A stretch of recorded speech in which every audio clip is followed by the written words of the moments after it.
Olá, pessoal. Boa tarde a todos. Boa tarde, Amanda, Elizabeth, Luiz Adriano, Marcelo, Pedro. Boa tarde a todos os senhores. Como os senhores sabem bem, estamos aqui para repor uma aula que eu não pude me fazer presente em razão de um evento absolutamente imprevisível, uma cirurgia que a minha esposa teve que se submeter. Combinamos de repor essa aula logo após a P1, combinamos uma data e estamos aqui então para cumprir essa reposição, esse combinado. Na teoria geral da execução, falta-nos tratar da responsabilidade patrimonial, que começamos na aula passada, e a defesa do executado.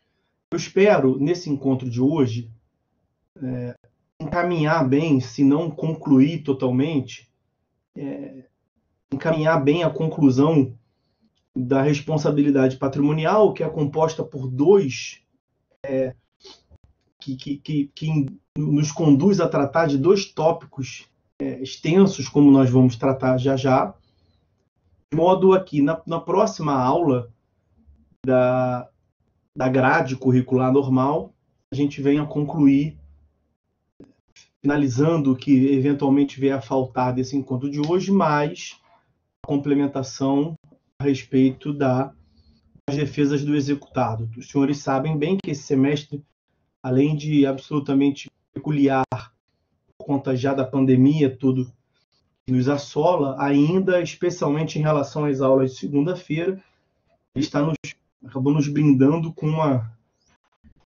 sequência sucessiva de feriados, né? Mas vamos lá. Então, vamos dar seguimento aí para não impactar mais ainda. No nosso último encontro, os senhores devem se lembrar bem, eu comecei a tratar da responsabilidade patrimonial, artigo 789 do CPC.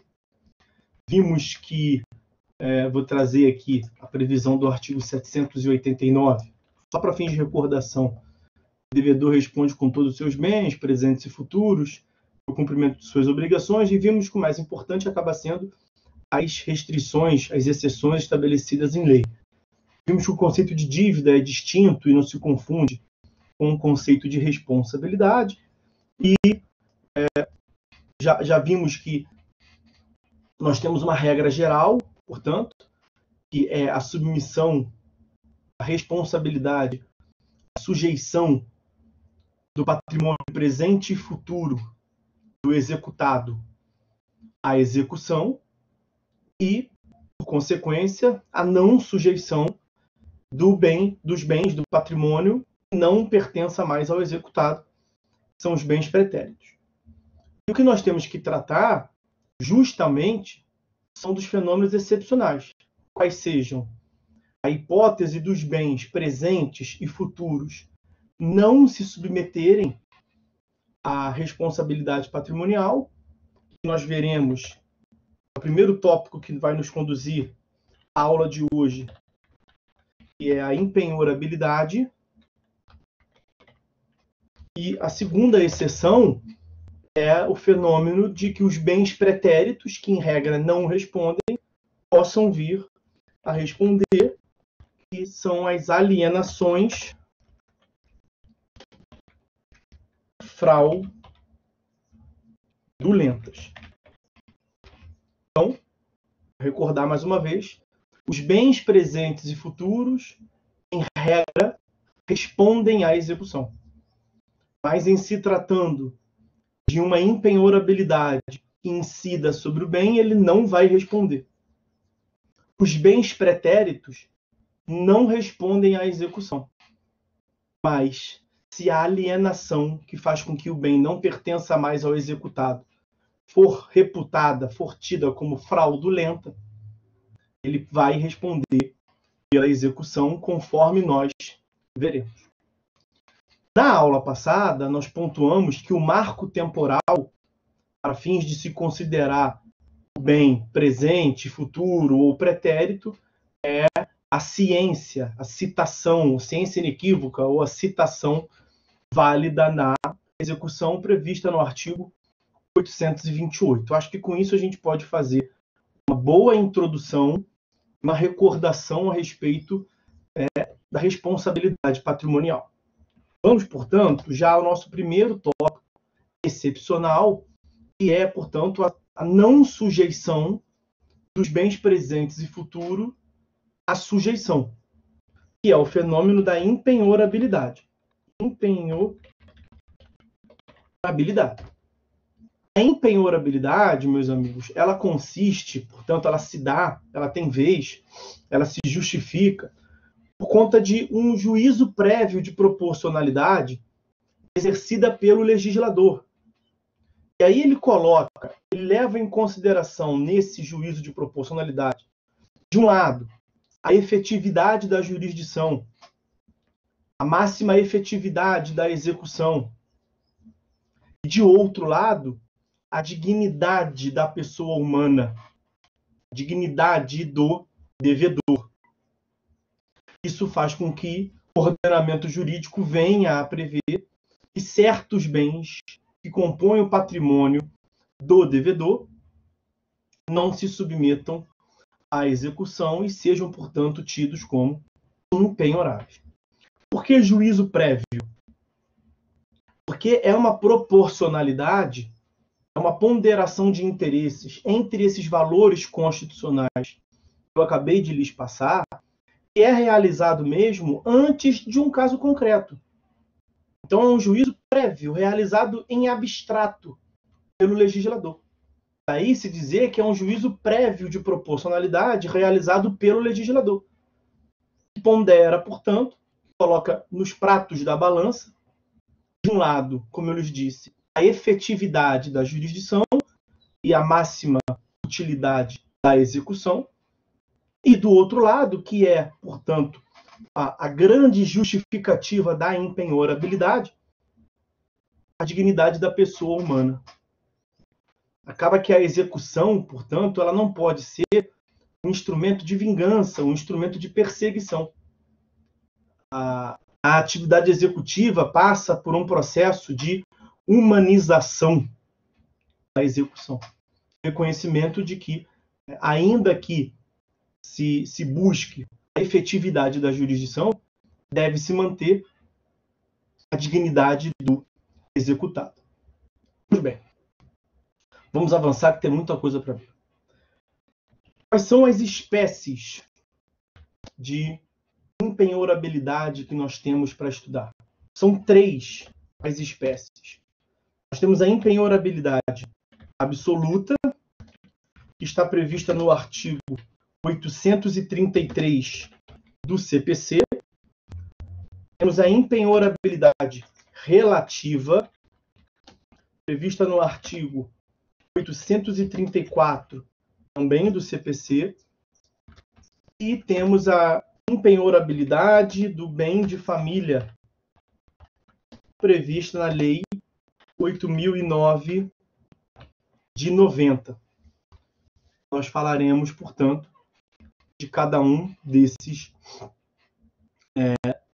dessas espécies. Vejam, eu vou trazer para os senhores diversas considerações a respeito de cada um desses tópicos, mas já posso adiantar aqui o seguinte: esse é um tema em que há muita indefinição na jurisprudência. Então, é muito comum que, ainda mais em aula presencial, né, agora na aula virtual pode ser diminua um pouco, mas na aula presencial é muito comum a pessoa ouvir certa decisão desse jeito, ouvir certa decisão daquele jeito. As decisões, muitas das vezes, são variáveis mesmo, são cambiantes. Então, há muita indefinição desse cenário. Tá?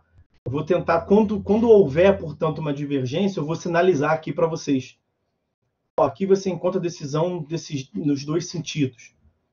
Quando houver uma posição sedimentada, eu vou tentar sinalizar para vocês também. Tá? Vou trazer aqui uma posição já que tem dos dois lados. Né? A posição quanto à renúncia. Renúncia a respeito da garantia da empenhorabilidade. Seria possível o devedor abrir mão da empenhorabilidade e colocar, portanto, um bem seu, a lei diz como empenhorável, e ele colocar como penhorável, e ele dar em garantia como penhorável? O STJ tem decisão no sentido de que essa garantia da empenhorabilidade tem natureza absoluta, em razão da preservação da dignidade da pessoa humana, e em compensação tem outras decisões que admitem preenchido alguns requisitos, como que a escolha, que a manifestação da vontade do devedor seja livre e que se refira a um patrimônio de natureza disponível, que se faça essa disposição, e também que não seja um bem de família, não se admite quanto ao bem de família. Então vejam como é que tem decisões nos dois sentidos do próprio STJ, decisão do próprio STJ, que acaba gerando uma certa insegurança. Tá? Pois bem, vamos passar então agora ao estudo da impenhorabilidade absoluta.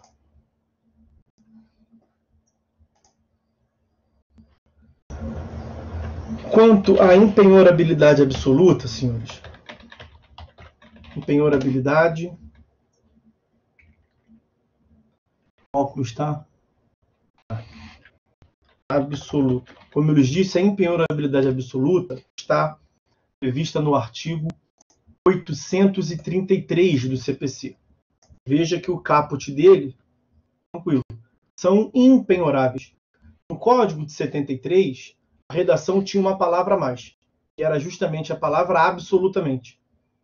No Código de 73, o dispositivo congênere lá previa são absolutamente impenhoráveis, previa o rol. É por conta disso que se mantém essa categoria, a impenhorabilidade absoluta. E a doutrina mesmo prevê que os incisos constantes desse dispositivo assumem essa categoria de natureza absoluta. Portanto, que não podem ser excepcionados fora das hipóteses legais. Mas essa é uma consideração importante. A impenhorabilidade, ela já é em si uma exceção à responsabilidade patrimonial. Nós vimos que a regra é que os bens que compõem o patrimônio do executado respondem à execução. Mas a lei resguarda alguns bens de certa natureza, como nós veremos, e em razão da proteção da dignidade humana do devedor, esses bens não responderão. Não responderão porque são considerados impenhoráveis. Mas a lei, em algumas situações, e nós veremos aqui, faz com que esses bens que não respondem possam vir a responder. E aí nós teremos, portanto, a exceção da exceção. A exceção é a não sujeição. A exceção da exceção é a sujeição. Vamos lá. Então, fora dessas hipóteses de sujeição, não poderia, as hipóteses que constam desses incisos de não sujeição, não poderia criar uma hipótese de sujeição. Vamos ver. Inciso 1º. São impenhoráveis, absolutamente impenhoráveis, os bens inalienáveis e os declarados por ato voluntários como não sujeitos à execução. Vamos entender isso aqui. Vejam bem. A penhora, nós não estudamos a penhora ainda, veremos. Mas a penhora é um ato importantíssimo para a execução. A penhora, ela visa destacar um certo bem para que se permita uma posterior expropriação, alienação judicial, vamos assim dizer, para que se possa satisfazer o interesse do credor. O processo de execução vai se desenvolvendo até que ele para e só prossegue se o bem for penhorado. Então, o prosseguimento da execução se dá a partir e no modo como se deu a penhora. Penhora é um ato importantíssimo. Mas se o bem não pode ser futuramente expropriado, se o bem não pode ser alienado, e a penhora se dedica a permitir a alienação, para que você vai penhorar um bem se ele não pode ser posteriormente alienado? Então, essa é a razão pela qual esse inciso primeiro prevê a impenhorabilidade. Se o bem é inalienável e a penhora se dedica a destacar um bem para permitir a futura alienação, expropriação, não se teria utilidade alguma em se penhorar aquele bem. Então, essa primeira impenhorabilidade decorre da inutilidade. Vejam o que prevê o artigo 832, o artigo imediatamente anterior. Não estão sujeitos à execução os bens que a lei considera impenhoráveis, como estamos vendo, ou inalienáveis. A inalienabilidade acaba acarretando uma impenhorabilidade. Por quê? Porque a penhora se dá para permitir a alienação. Esse inciso primeiro do artigo 833, ele foge à regra da proteção à dignidade da pessoa humana. Ele é uma previsão excepcional. O que justifica essa previsão é uma questão de utilidade, de racionalização do serviço. Para que perder tempo penhorando algo que depois vai ter que desconstituir a penhora? Isso é algo inútil, não faz sentido nenhum. Pois bem,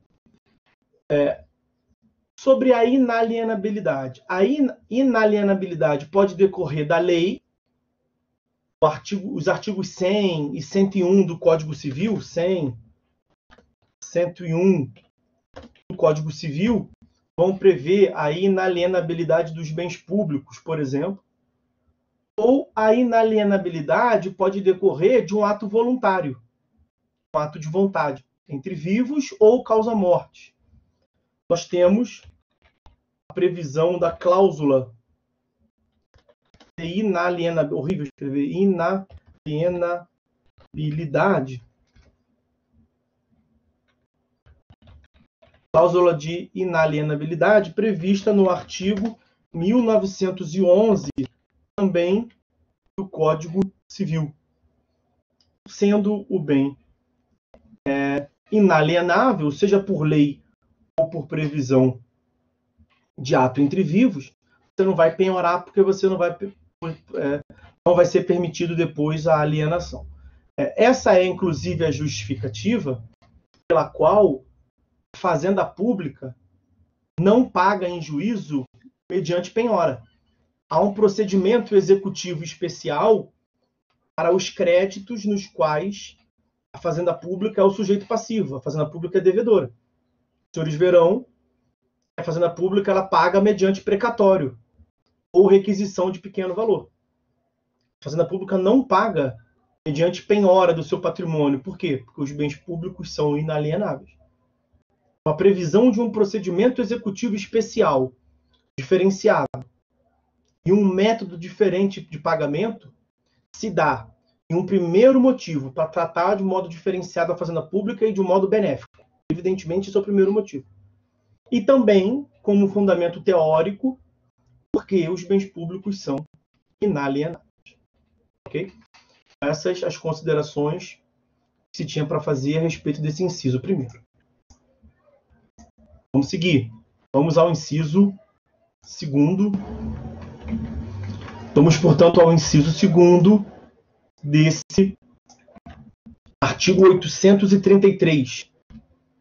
São impenhoráveis os móveis, os pertences, as utilidades domésticas que guarnecem a residência do executado, salvo os de elevado valor, ou os que ultrapassem as necessidades comuns correspondentes a um médio padrão de vida.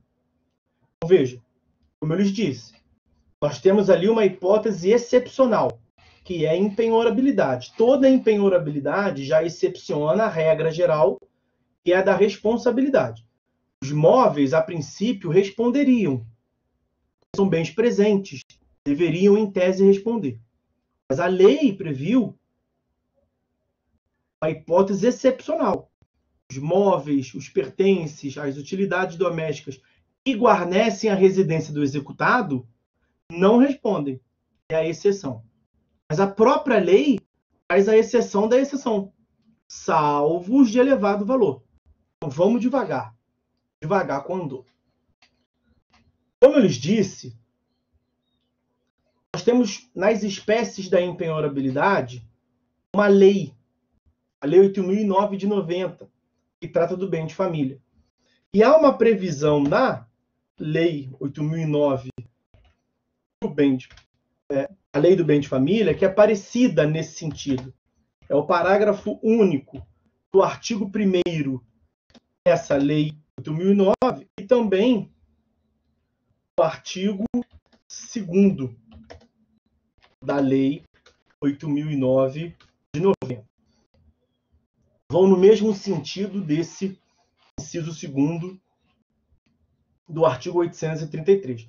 Esse é um inciso que segue a regra geral a respeito da empenhorabilidade, aquele norte geral da manutenção da dignidade da pessoa humana. É um equívoco imaginar, no entanto, que o que justifica esse dispositivo, que pese se cogitar a manutenção da dignidade da pessoa humana, é que nós devemos manter, ou deveríamos manter, um padrão de vida do devedor. Ou seja, você não pode penhorar a televisão do devedor porque há o direito de se manter o padrão de vida do devedor. Não.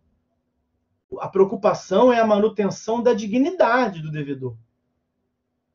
Então, é impenhorável a televisão. Até aqui estamos juntos. Jurisprudência dá com pau sobre isso. Mas veja, de elevado valor pode penhorar. Uma televisão de 85 polegadas, plasma, consegui penhorar.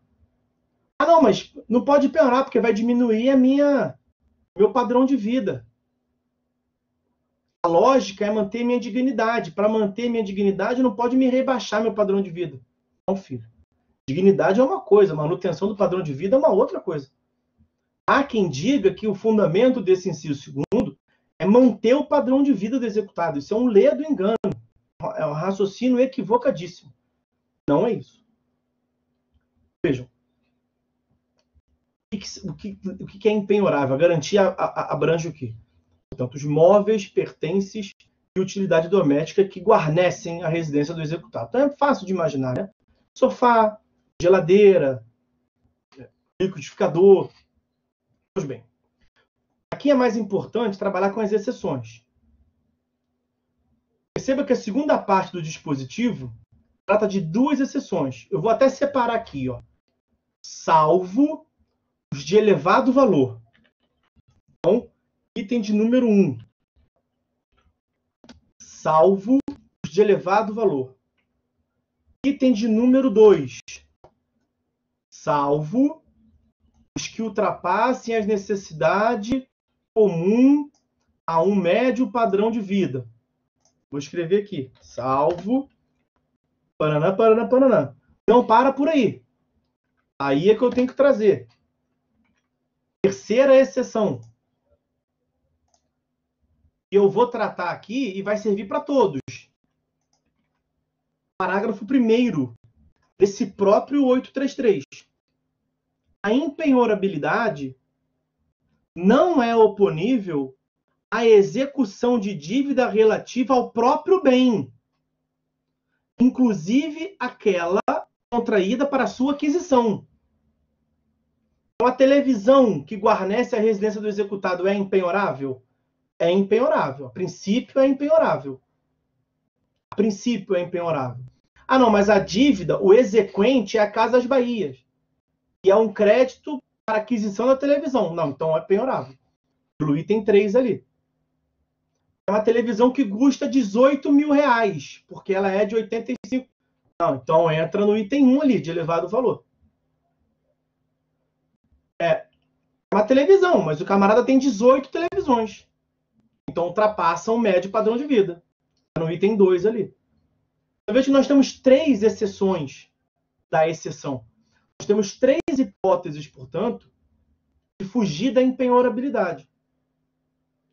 No próprio inciso 2º, nós temos 2, e essa do parágrafo 1º aplica-se em todas. Todos os incisos na qual for compatível. Todos os incisos a que se referir a produto, que pode ser aqui adquirido, o crédito referente à aquisição dele mesmo, foge, portanto, à garantia da empenhorabilidade. Vamos um por um. Vamos tratar aqui da exceção da exceção, o que quebra, portanto, a empenhorabilidade. Porque a garantia da empenhorabilidade, já entendemos. Manutenção da dignidade da pessoa humana, não é para manter o padrão de vida, é a proteção do que guarnece a residência. Sofá, geladeira, liquidificador, televisão. Primeira exceção da exceção. Primeira hipótese que quebra a proteção da empenhorabilidade. Elevado valor. Vamos ficar no caso da televisão. Televisão é empenhorável? A princípio, sim. Televisão de 18 mil reais é empenhorável? Não. De elevado valor. Segunda exceção da exceção. O que ultrapassa um médio padrão de vida. Televisão é empenhorável? A princípio, sim. O camarada tem 25 televisões em casa. Não, então aí, não. Não precisa ter 25 televisões para manter um padrão de vida. Segunda exceção. Televisão é empenhorável? Sim. Não, mas aí o exequente está justamente executando um débito que foi concedido para aquisição de televisão. Casa Bahia, Ricardo Eletro. Então, terceira exceção. Parágrafo 1º do artigo 833. Ok? Marcelo, quando o parágrafo afirma contraída para sua aquisição, seria o caso de fazer o empréstimo para comprar o bem. Isso. Qualquer tipo de negócio jurídico relacionado à aquisição do bem. Então, vejam o cuidado que tem que ter. Essa hipótese de trabalhar com a exceção da exceção, e a exceção é a empenhorabilidade. A exceção da exceção é a penhorabilidade, é você poder agredir o patrimônio. O dispositivo prevê 2 exceção da exceção, salvo ali, tem 1 e 2. Mas não esqueçam do parágrafo 1º, que é o que o Marcelo cogitou ali, o crédito não é oponível à empenhorabilidade, à execução de dívida relativa ao próprio bem, inclusive a dívida contraída para a sua aquisição, para a aquisição do bem. E aí, para fechar, percebam que as hipóteses de exceção da exceção, elevado valor, médio padrão de vida,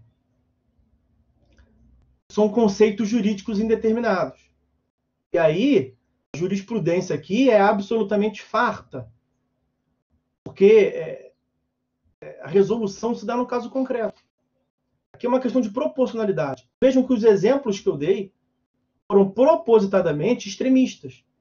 Porque 25 televisões, você não vai ter dúvida. Mas e 4 televisões? Aí já vira uma zona cinzenta. Sabe o que você vai ter que analisar? São 4 televisões aonde? Se for no interior, pode ser uma conclusão. Se for no centro urbano, pode ser uma outra conclusão. Quantos habitantes na casa? Se for uma pessoa, pode ser um exagero. Se for numa família com pai, mãe, 3 crianças, avô, avó, pode não ter exagero nenhum. Então, são vários fatores que se levam em consideração. Justamente, a densificação, a proporcionalidade aqui vai demandar uma análise da realidade do caso concreto. E aí não tem como fugir. A lei trabalha com conceitos jurídicos indeterminados, até propositadamente, para que o juiz, no caso concreto, venha a aplicar e a concretizar até onde que vai a dignidade da pessoa do devedor. Pedro. E no caso da pessoa ter o mínimo de itens móveis, mas esses itens são caros em relação à média, Tipo, a TV é cara, mas faz função de trabalho, entretenimento para minimizar. Aí é um caso concreto. Tipo, o cara tem uma televisão só de 18 mil reais. Vai entrar na primeira exceção. Possivelmente vai entrar na primeira exceção. Aquilo que eu disse, vejam, senhores, aqui são hipóteses que são muito delicadas e demandam muita análise de caso concreto. Você encontra, possivelmente, solução para ambos os lados. Tá? Depende muito, aqui cada caso é um caso. É muito variável as hipóteses. Tá? Nós temos muita coisa para ver. Luiz Adriano, o fiador que apresenta seu único imóvel. Mas aí, ó. A hipótese, veja, imóvel tem nada a ver com o que nós vimos até aqui. Tá, Luiz Adriano? Por favor, vamos devagar. Eu estou falando aqui, são os imóveis que guarnecem a residência. A garantia do imóvel nós vamos tratar no momento próprio. Esse tópico já é muito delicado. Se a gente embananar as hipóteses, aí não tem a menor chance de compreendermos, tá? Vamos devagar. Eu estou no artigo 833, no inciso 2º, que trata dos móveis que guarnecem a residência. É geladeira, televisão, e estou tentando trabalhar com os senhores isso, tá? Vamos avançando tópico por tópico.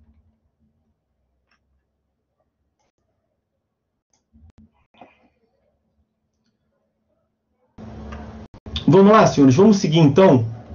Ainda no 833, inciso 3º, a impenhorabilidade absoluta dos vestuários, bem como dos pertences de uso pessoal do executado, salvo os de elevado valor. Vamos lá. Primeira consideração. O que se entende por vestuário? Aqui se concede uma interpretação ampliativa, uma interpretação extensiva. Vestuário inclui, por exemplo, produtos de higiene pessoal. Escova de dente, você não vai deixar o executado sem escova de dente, pasta de dente. Inclui higiene pessoal. Inclui em vestuários objetos de valor sentimental que se poderia cogitar uma penhora, como uma aliança, por exemplo. Um relógio que seja de família. Então, se concede, portanto, uma interpretação extensiva quanto ao termo vestuário. Segundo ponto, esse dispositivo, naturalmente, é mais um daqueles que decorre da ideia de manutenção da dignidade do executado. Sabe aquela famosa e célebre frase que o credor vira para o devedor e fala que vai levar tudo dele, vai deixar ele sem roupa? Geralmente, a mulher dispõe, eu vou levar tudo teu, vou te deixar sem roupa, vou andar pelado pela rua. Você já sabe agora que não vai. Proteção, manutenção da dignidade, o vestuário e um sentido amplo ainda. Não vai deixar o cara sem roupa. Não vai deixar o executado sem roupa. Vai levar as cuecas do executado. Pois bem. Outro ponto. Ali prevê o dispositivo, a exceção da exceção. Salvo de elevado valor. O que temos para falar aqui? Não é um salvo só, né? É aquele parágrafo primeiro. O que nós vamos incluir aqui? Salvo. Item 1. Primeira exceção da exceção. Volta a poder penhorar, né? Você vai poder agredir, portanto, quebra a impenhorabilidade. Elevado valor.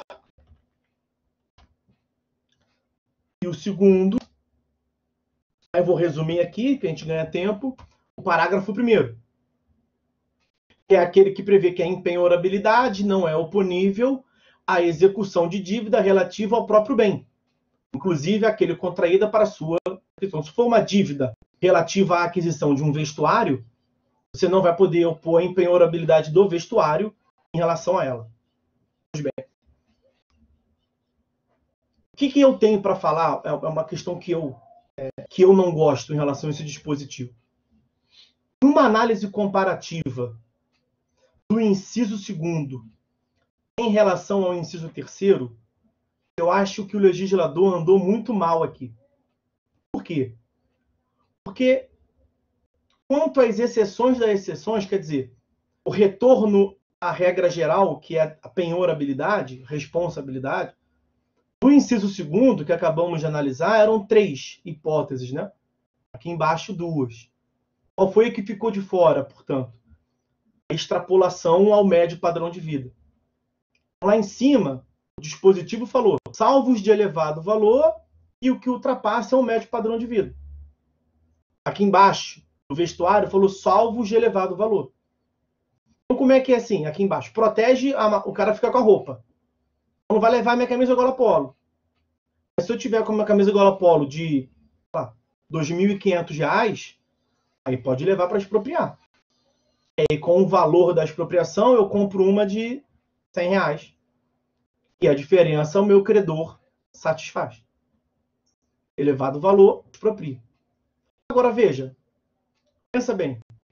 A minha camisa, o meu vestuário não é de elevado valor. Não é. Camisa gola polo, 80, 90, R$ 100. Então é impenhorável, porque não está na de exceção.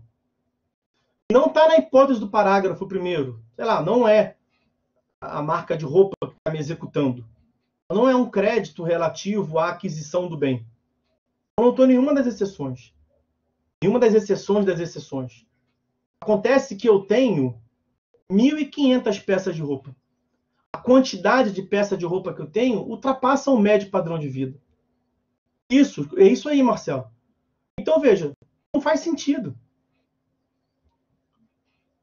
Lá em cima, são 2 hipóteses. O de elevado valor e o ultrapassar o médio padrão de vida. Aqui embaixo, só o de elevado valor. Pode penhorar o sapato da Matami? A princípio, não. Mas quanto que é? Aí faz uma comparação quanto ao valor médio de mercado. Se for de elevado valor, pode. Se não for de elevado valor, não pode. Aí chega à conclusão que não é de elevado valor. Aí você olha, ela tem um cômodo da casa inteira, é só closet. Ela tem 1.500 pares de sapato. Não pode penhorar. Olha que coisa ridícula. Ridículo. Ela precisa ter 1.500 pares de sapato para manter a sua dignidade? O que é isso? Eu acho que aqui andou mal o legislador. Andou mal. Só que aí, veja, impenhorável. Você encontra decisões aqui e ali, botando as asinhas de fora e dizendo, beira a ridículo, né? Pô, o cara tem 500 ternos. Pô, penhora, ué. Exagero.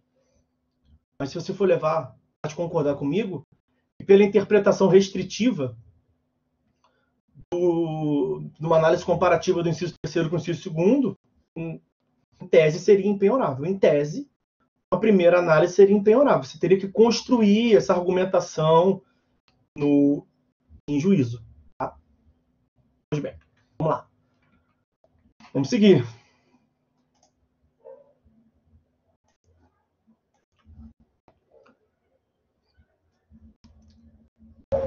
Agora, senhores. Pois é. Agora, senhores, vamos ao inciso 4º do artigo 833. Esse aqui dá pano para manga, tá? Vamos lá. 833, inciso 4º. E até já começa que ele é bastante extenso.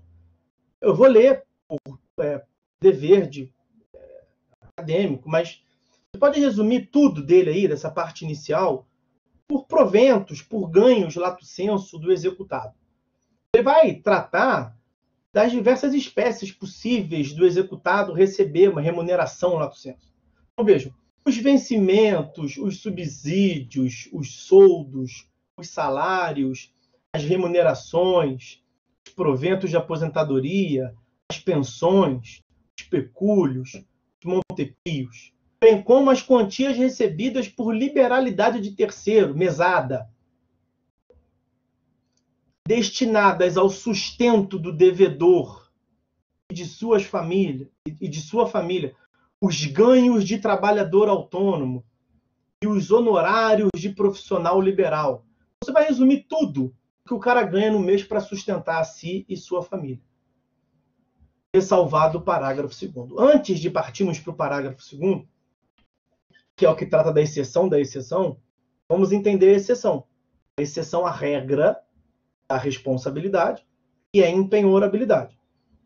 Essa empenhorabilidade, ela parte da ideia da natureza alimentar dessas verbas. É o que o sujeito, é o que o executado recebe no mês para comprar o arroz e feijão, a roupa. A natureza alimentar no sentido mesmo de manutenção, para que ele possa suprir as necessidades mínimas: alimentação, vestuário, habitação, saúde e lazer. Ok? E aí, o parágrafo 2º trata de algumas exceções que nós devemos aqui entender bem. Vamos lá. Parágrafo 2º.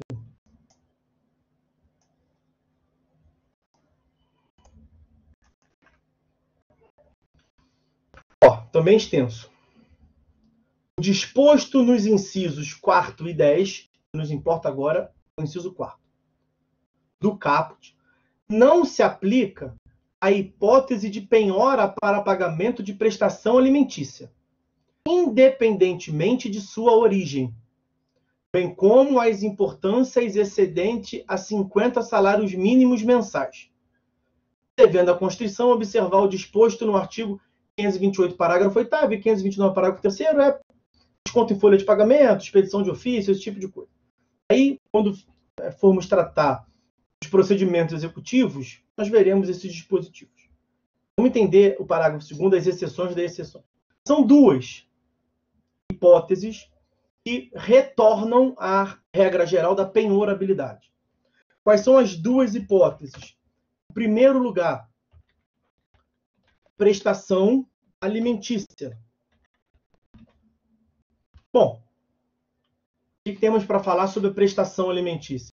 O que justifica o inciso 4º é a natureza alimentar do que o executado recebe para se manter vivo e a sua família. Mas se a verba que o exequente está buscando também tiver natureza alimentar, pois acabou a justificativa da natureza alimentar do executado. Alimentos por alimentos, manter-se vivo,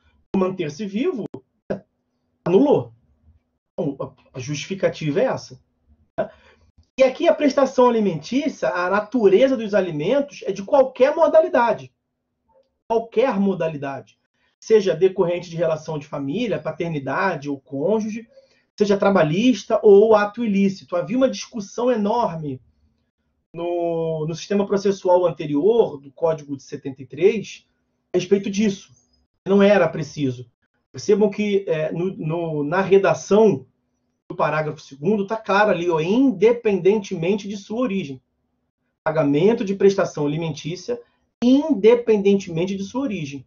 Pega ato ilícito, pega crédito trabalhista, pega as decorrente de natureza familiar. Lembrem-se também que o artigo 85, parágrafo 14, prevê que os honorários advocatícios, algo que é importante para a gente, os honorários advocatícios têm natureza alimentar. Então, entraria nesse bolo aí. Pois bem, vou ficar ainda nessa exceção aqui. Não, vou ficar ainda não. Vou concluir aqui. Vamos para a segunda exceção. Depois eu falo das divergências lá do STJ. Vamos concluir o parágrafo 2º.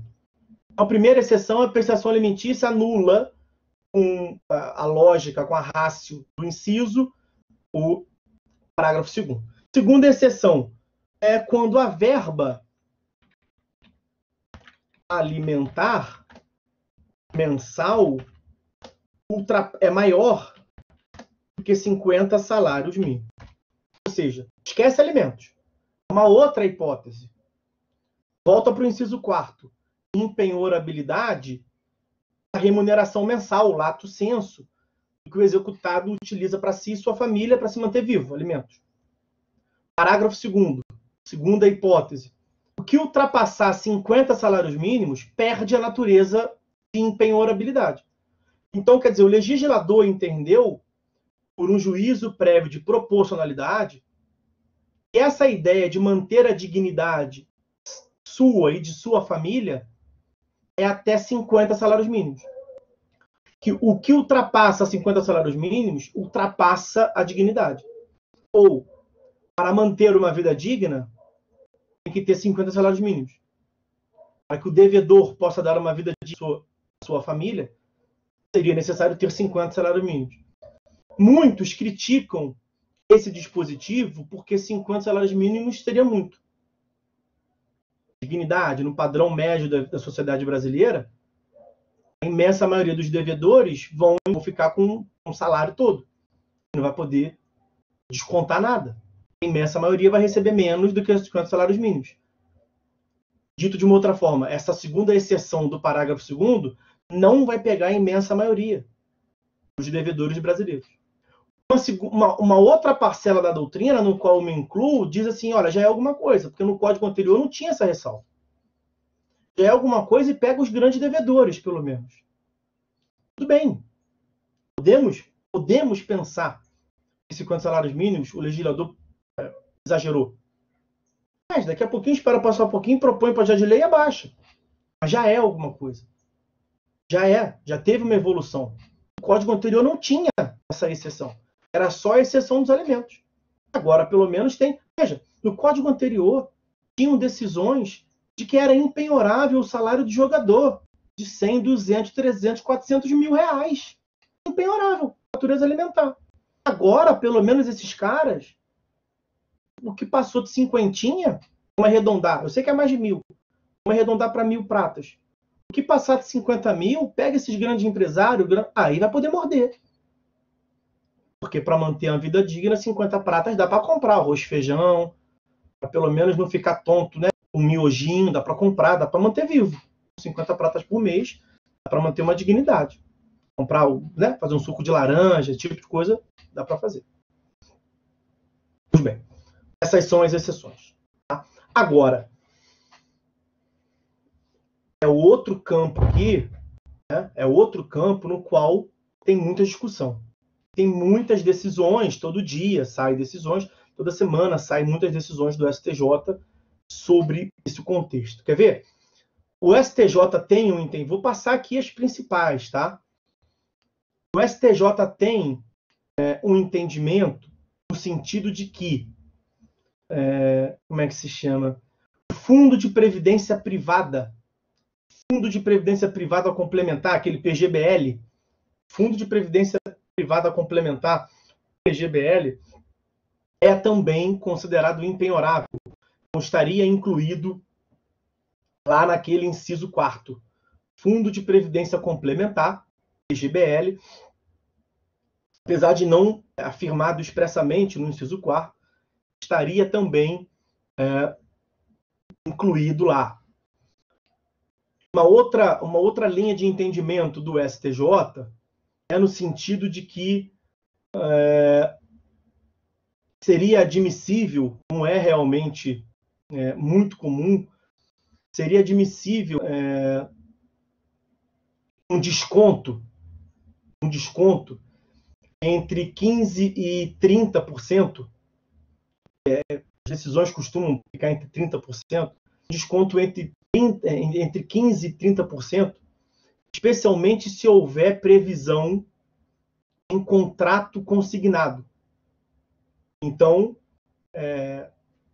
certo de um lobby do sistema financeiro, vamos assim dizer, havendo expressa previsão em contrato bancário, não incidiria essa impenhorabilidade, porque não seria nem mesmo questão de penhora, seria uma consignação do valor, desde que respeitado o limite de 30% do valor. Uma outra questão que se discute muito, era mais discutida no código anterior, é independentemente de previsão em contrato bancário,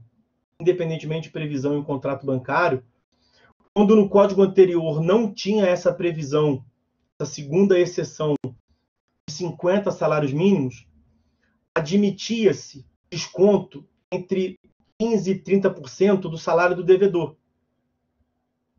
Entre 15% e 30% do salário do devedor não feriria, não ofenderia a dignidade da sua manutenção e de sua família. Como agora o legislador previu expressamente que somente poderia penhorar o que ultrapassasse 50 salários mínimos, as decisões têm sido no sentido de que não se poderia penhorar essa porcentagem de 15% a 30%. Mas isso é algo ainda em construção. Essa possibilidade de desconto de 15% a 30%, eu acho que é o que está mais candente aqui, em linha ainda de definição. Outra questão também tormentosa, assim, indefinida. Rescisão de contrato de trabalho. E não tem verbo, não é verba mensal, né? Rescisão de contrato de trabalho. A verba recebida a título de aquela bolada recebida a título de rescisão de contrato de trabalho. Penhorável ou impenhorável? Você encontra a decisão no STJ nos dois sentidos. Então é uma questão controversa. Um outro ponto controverso, o chamado saldo de salário. O que seria saldo de salário? O dinheiro que eu recebo todo mês. Eu recebo um salário como professor. No mês agora de outubro. Estamos acabando outubro, né? Eu recebi o salário no começo de outubro. Agora, a fim do mês, tem um dinheirinho na minha conta. Em novembro, quando eu for receber o salário de novembro, referente ao mês base de outubro, mas quando caiu o crédito em conta de novembro, o que é para eu passar o mês de novembro é o salário de novembro. Ou seja, o que tinha de saldo na minha conta quando caiu o novo salário, aquele valor que tinha remanescente do mês anterior, aquilo não tem mais natureza alimentar. Não teria mais natureza alimentar. A controvérsia está justamente nisso. Se aquilo ali teria natureza alimentar ou não. Tem decisões no sentido de que mantém a natureza alimentar, logo permanece sendo impenhorável, e também tem decisão no sentido de que não. Seria saldo de salário, não seria mais salário, perderia a natureza alimentar. Mas volto a dizer que não tem uma definição, você encontra decisões nos dois sentidos. Uma indefinição. Ok? Sobre esse inciso 4º, é isso que tínhamos para falar. Vamos seguir, senhores. Inciso 5º. Inciso 5º do artigo 833.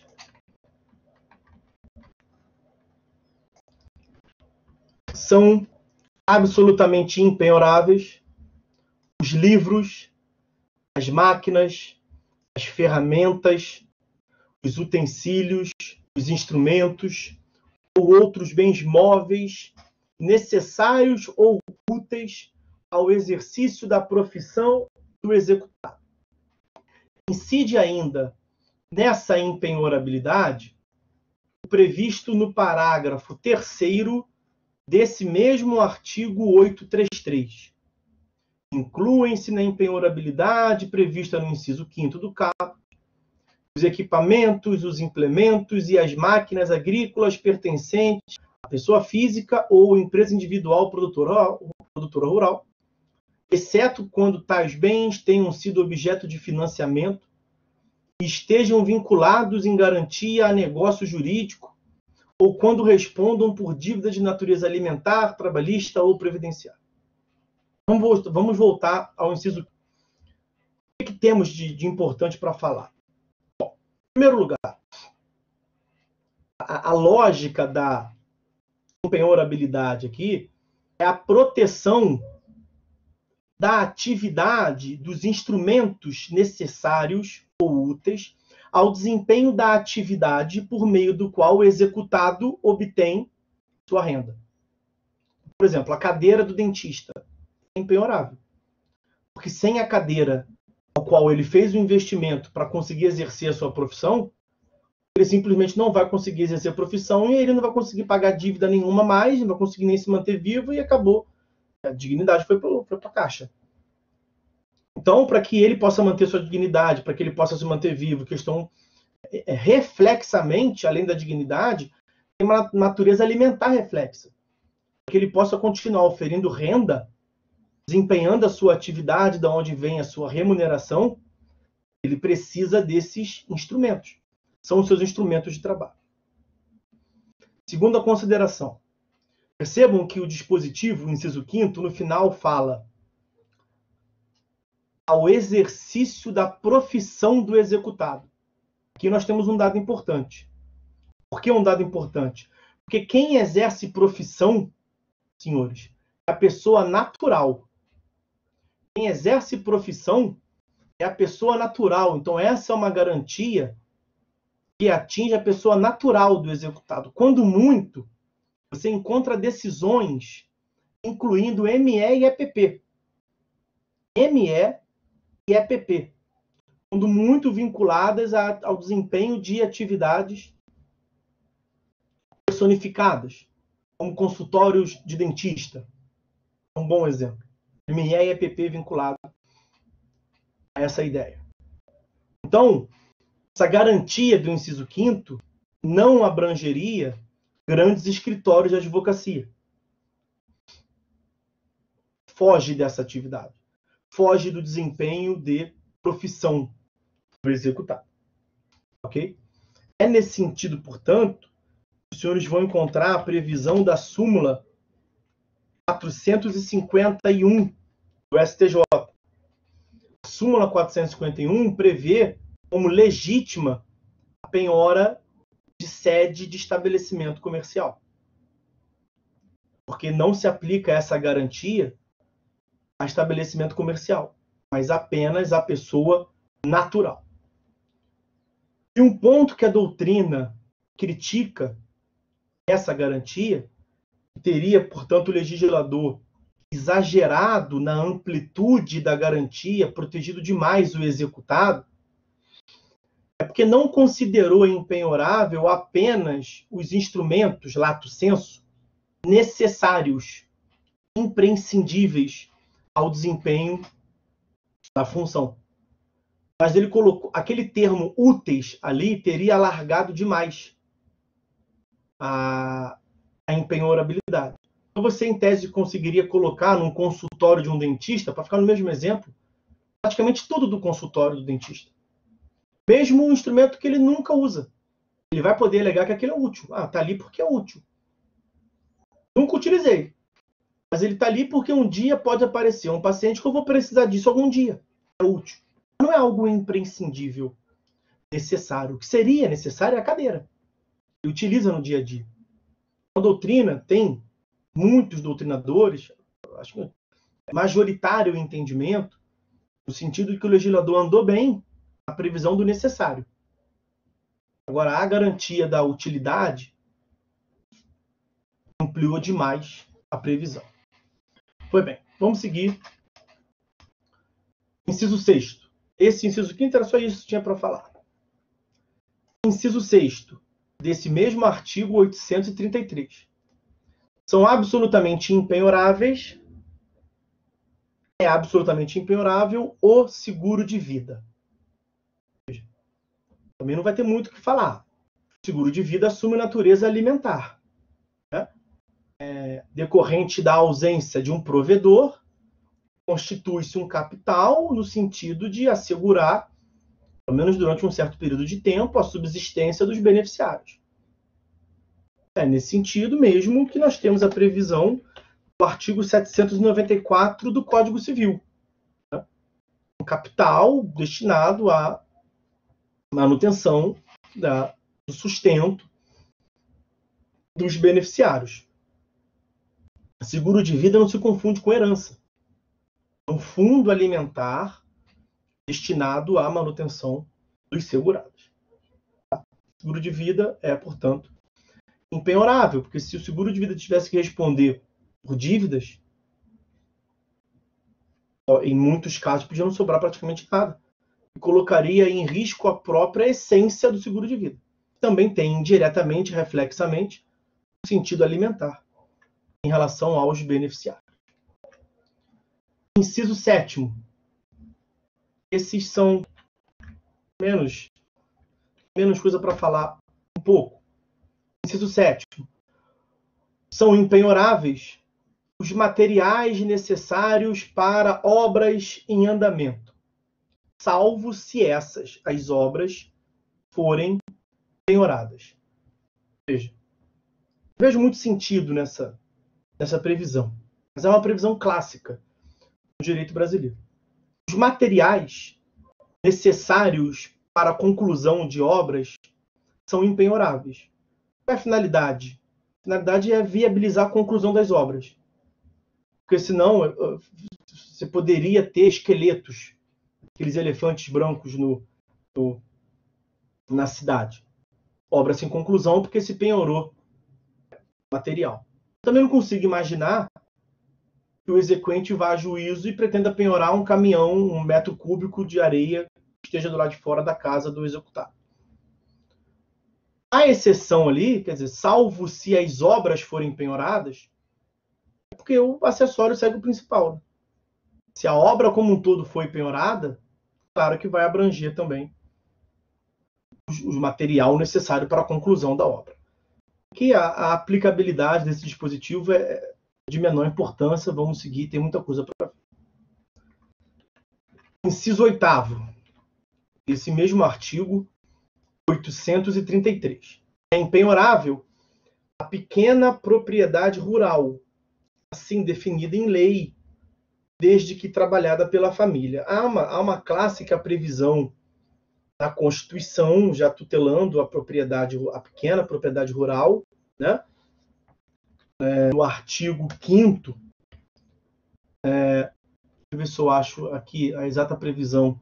Vou abrir uma página do Planalto da Constituição aqui. Pequena. Olha lá. É o artigo 26. Artigo 5º. Inciso 26 da Constituição Federal.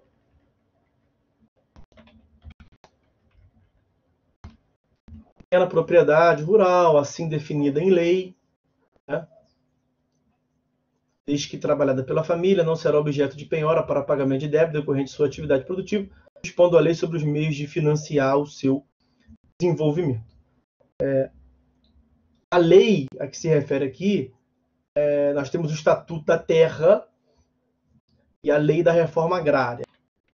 Há uma previsão do artigo 4º, inciso 2º, a linha A da Lei 8629 de 93, que é a Lei da Reforma Agrária, e também o artigo 4º, também no inciso 2º, do Estatuto da Terra, que é a Lei 4504 de 64, definindo o que se entende por pequena propriedade rural, módulo rural, e não há muito mais o que falar aqui. Inciso 9º do artigo 833. São impenhoráveis os recursos públicos recebidos por instituições privadas para aplicação compulsória em educação, saúde ou assistência social. Aqui, o que justifica a impenhorabilidade? Bom, são verbas, senhores, são verbas de natureza pública, né? Para o desempenho de atividades de interesse público primário. O que acontece é que esse dinheiro, essa verba, ela está provisoriamente em uma instituição privada. É o que se chama de verba carimbada, né? Imagina que está numa instituição privada prestadora de serviço de saúde para aquisição de uma máquina de raio-x. Aquele dinheiro só pode ser utilizado para aquilo. Se um credor daquela instituição privada puder morder aquele dinheiro, pode ser que nunca aquela máquina de raio-x seja comprada. E aí, aquele serviço público vai ser prejudicado. Então, é impenhorável essa verba. Justamente para beneficiar aqui a consumação, a consagração do interesse público primário, que é a prestação do serviço público. E aí a gente acaba escambando aqui mais para o direito administrativo até, em disponibilidade e a supremacia do interesse público, né? O interesse coletivo, interesse público primário em relação ao interesse privado do credor. Essa é a justificativa desse inciso 9. Caminhando para o final desse artigo 833, vamos ao inciso 10. O inciso 10 do artigo 833 prevê que é impenhorável a quantia depositada em caderneta de poupança até o limite de 40 salários mínimos. O que temos para falar aí? Em primeiro lugar, são 40 salários mínimos no valor global, né? Porque já se cogitou de 40 salários mínimos por banco, né? Por conta. E o que reduziria a penhorabilidade a nada. Então você não precisaria prever limite nenhum, né? Se fosse 40 salários mínimos por conta ou por instituição financeira, o cara ia abrir uma conta em cada banco. Isso naturalmente seria faz de conta. São 40 salários mínimos por CPF, devedor, valor global. E esses 40 salários mínimos também há quem critique. Pô, e não vai satisfazer o direito, o crédito do exequente, vai deixar o cara com 40 salários mínimos na conta? Qual é a lógica aqui? Esse dinheiro, a conta poupança, é para responder a alguma eventualidade, algum imprevisto que pode surgir na vida do devedor. Você sempre vai poder responder assim, cara, mas o exequente precisa do dinheiro para viver, para responder também o imprevisto da vida dele. Tá bom, ok, razão, faz sentido. Mas a justificativa dessa garantia é essa: a manutenção de um valor mínimo para resposta, para que o devedor tenha ali uma verba mínima para responder ao imprevisto, e entender o legislador com a ponderação de interesse no jogo político, opção política, que seria 40 salários mínimos, algo, um valor razoável. Aplica-se a esse inciso 10 aquela mesma exceção do parágrafo 2º. Lembrem-se que o parágrafo 2º desse mesmo artigo 833, ele prevê que o disposto nos incisos 4º, já vimos, e 10 do caput, não se aplica à hipótese de penhora para pagamento de prestação alimentícia de qualquer natureza. Aqueles 40 salários mínimos para pagar, para suprir eventual imprevisto do devedor, nem pensar se o exequente estiver cobrando uma prestação alimentícia de qualquer natureza, de família, trabalhista ou de ato ilícito. Okay? Agora, a segunda exceção do parágrafo 2º, que é o que ultrapassa 50 salários mínimos, lá no inciso 4º, renda mensal que ultrapassa 50 salários mínimos, é incompatível, logicamente, com o inciso 10. Acaba que no inciso 10 incide apenas a quebra da impenhorabilidade a respeito da prestação alimentícia. É incompatível, logicamente, a aplicação do valor excedente a 50 salários mínimos, já que o dispositivo do inciso 10 faz menção mesmo ao limite de 40 salários mínimos. Vamos avançando e estamos já chegando ao final desse inciso, chegando ao final desse artigo 833. Marcelo, se for qualquer outra aplicação é penhorável, qualquer outra aplicação é penhorável. tá? Qualquer outra. Só a poupança que é protegida. Inciso 11. São impenhoráveis os recursos públicos do fundo partidário, recebidos por partido político nos termos da lei. Vejam, naturalmente, os senhores podem imaginar a chuva de críticas que esse dispositivo recebe. Eu fui, inclusive, um dos que inicialmente olhei enviesado e mal encarado para esse dispositivo. Bom, em primeiro lugar, se nos termos da lei ali, é a Lei 9.096 de 95, a lei dos partidos políticos. Agora, melhor analisando, eu acho que esse dispositivo faz sim sentido. Bom, primeiro, por quê? Qual é a justificativa teórica? Vou apresentar uma justificativa teórica e outra prática. Justificativa teórica. Os partidos são vasos comunicantes entre a sociedade e a política. Os partidos eles são responsáveis, em tese, pela manutenção do pacto democrático, e aí se eles são bem utilizados ou não, é uma outra discussão que não é o processo civil que vai resolver isso. Tá? Mas, vejam, eu ainda continuo preferindo viver em um Estado democrático de direito do que a Coreia do Norte, do que em ditaduras. O partido tem lá o aspecto democrático, do pacto democrático, há um interesse coletivo, portanto, na democracia. Acho que isso é algo fora de dúvida e fora de discussão. E há um interesse público na democracia. Pois bem. Acho que a crítica que se pode fazer é que o recurso público no partido político ainda vai ser impenhorável. E aí havia um desconhecimento até de minha parte, e era o motivo da crítica, uma questão prática. Vejam, os grandes partidos, que em geral são os que são destinatários das nossas críticas, os grandes partidos não sobrevivem às custas exclusivamente desses recursos públicos do fundo partidário. Claro que eles recebem, e isso são importantes. Só que eles também recebem inúmeras outras quantias, de vários outros lugares. Conseguem fazer diversos eventos. Eles não dependem exclusivamente dessa quantia. Em compensação, esse fundo partidário é a única verba dos partidos da minoria.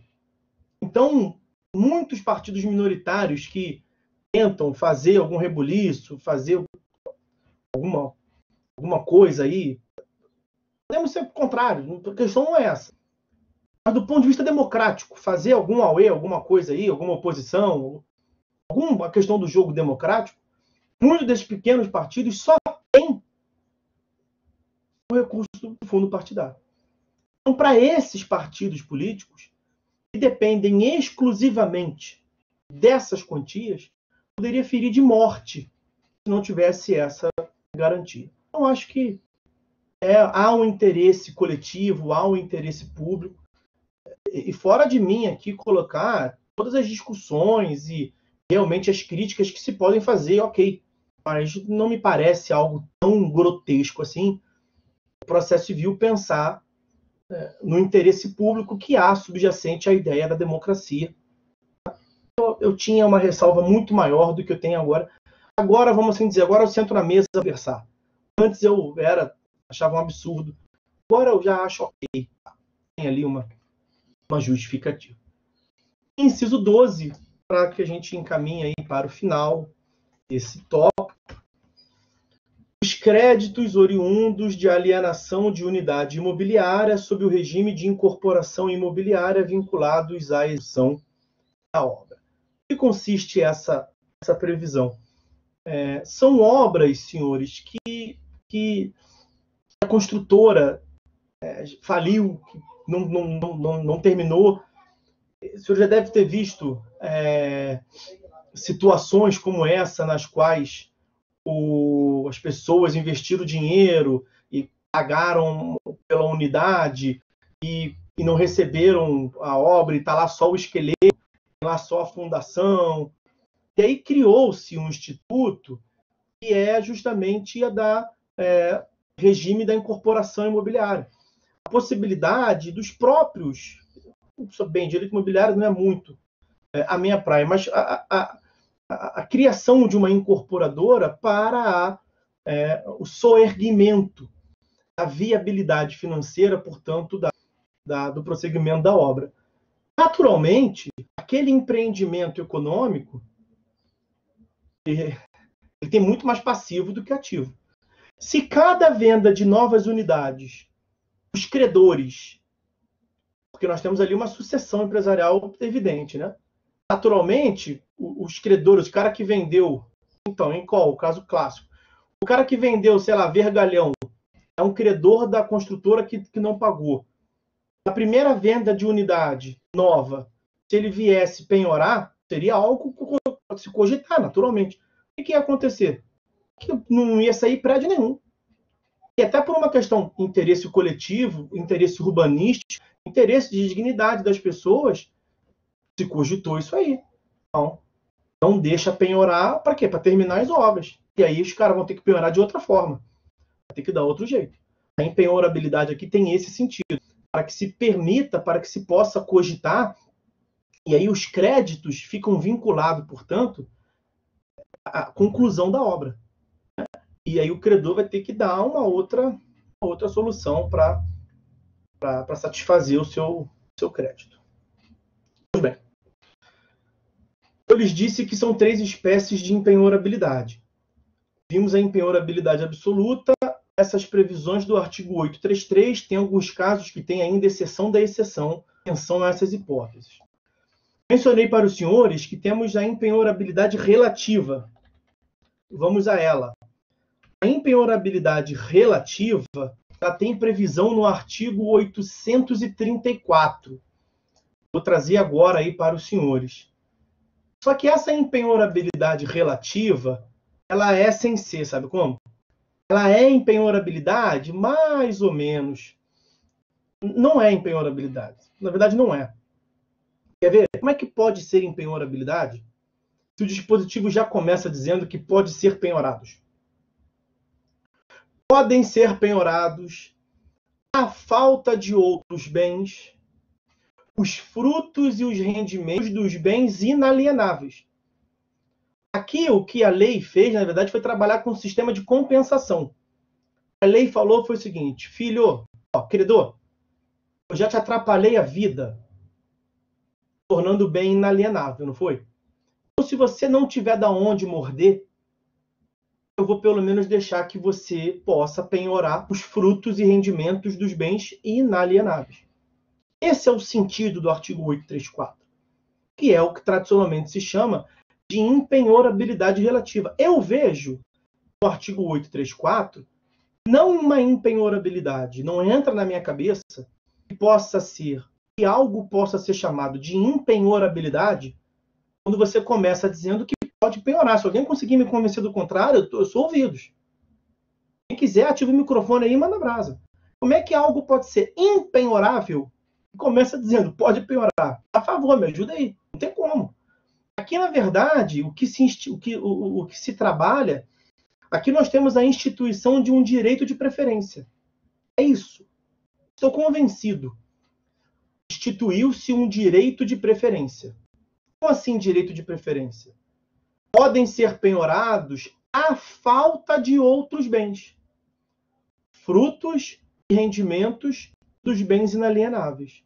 Eu tenho um bem inalienável, eu recebi com uma cláusula de inalienabilidade. Esse meu bem inalienável, ele pode ser penhorado? Não, ele é impenhorável. Artigo 833, inciso 1º, já falamos. Artigo 832, ok, ele é impenhorável. Os frutos deles são impenhoráveis? Os frutos não, 834. Então suponha que aquele bem eu alugo.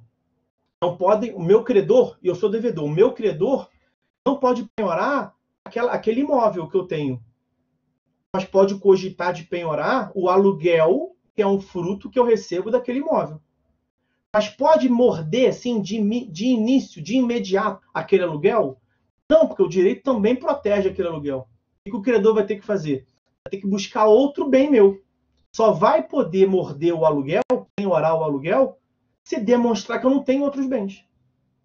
Porque, poderá até ser penhorado, no meu caso, o aluguel de um bem inalienável, o fruto de um bem inalienável, a falta de outros bens. Ou seja, se eu chegar, o cara solicitou a penhora do aluguel do meu imóvel. Se eu chegar lá e falar assim, excelência, eu tenho essa caneta aqui, é bem penhorável, substitui, lembra que nós falamos? Menor onerosidade? Direito de preferência.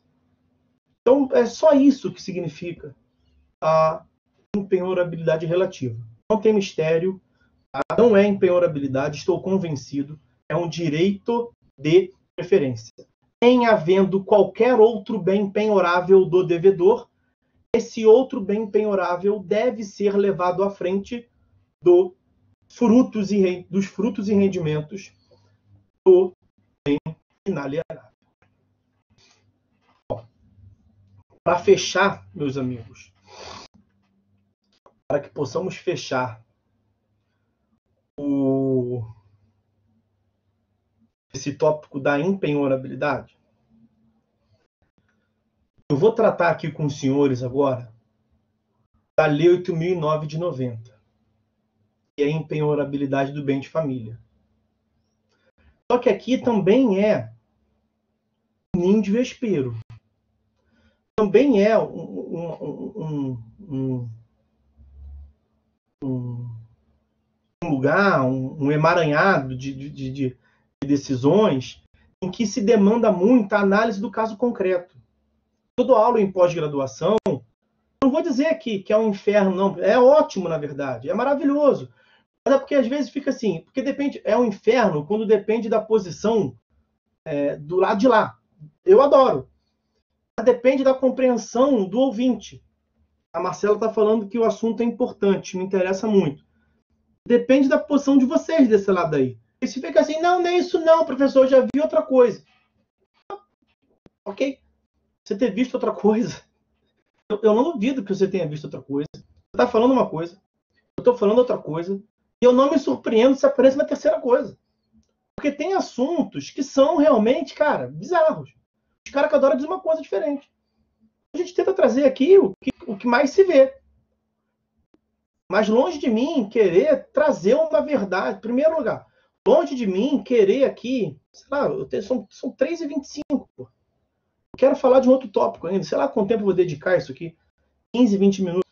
Longe de mim esgotar o tema. Não vou analisar todos os artigos da lei. Vou fazer um apanhado geral. Longe de mim querer esgotar a lei. Longe de mim querer tratar de todas as divergências. Eu precisaria, sei lá, de um semestre para analisar algo tão delicado quanto essa lei. Tá? Mas vamos lá, também não vou me furtar a analisá-la com os senhores. Vamos lá. Sigamos. Senhores, a lei 8.009 de 90, ela dispõe sobre a impenhorabilidade do bem de família.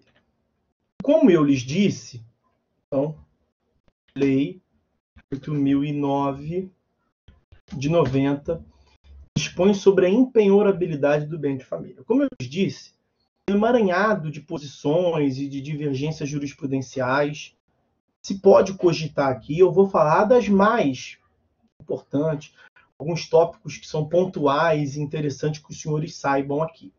Por exemplo, quer ver? Uma logo de cara. Fala-se em bem de família. Só que será que a garantia que nós cogitamos aqui abrange tão somente, realmente, a proteção a uma família? De cara eu já digo que não. Então esse é um tipo de coisa que é importante saber.